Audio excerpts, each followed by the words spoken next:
je kalau.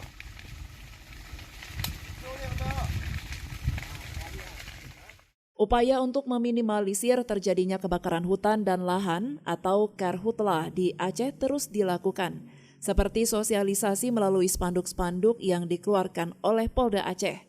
Selain sosialisasi, upaya penindakan hukum juga akan dilakukan jika diperlukan.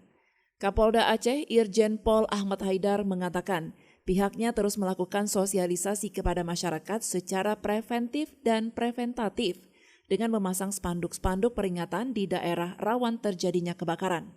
Kapolda Aceh juga menghimbau saat memasuki musim kemarau agar pemilik lahan dan perkebunan bisa menyediakan alat pemadam kebakaran. Memang dari sekarang ini kita sudah mempersiapkan, nanti akan ada pertemuan dari pemilik pengguna sawit, nanti akan dikumpulkan oleh tim itu, nanti akan ada sosialisasi.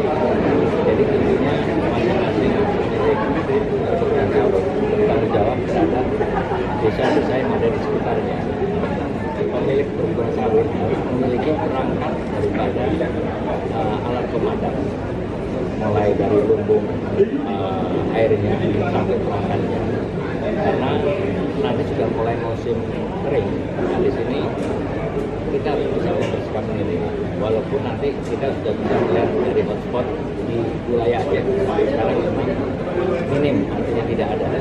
Tapi ke depan kita sudah mulai pasang spanduk khususnya daerah-daerah rawan karhutlah. Ada 3 kabupaten yang rawan karhutlah. Kalau kita breakdown lagi, ada beberapa kecamatan, dan itulah yang menjadi sasaran kami. Kapolda Aceh juga mengingatkan masyarakat agar berhati-hati dan waspada dalam menghadapi musim kemarau. Dari Banda Aceh, Lala Nurmala melaporkan untuk Puja TV Aceh.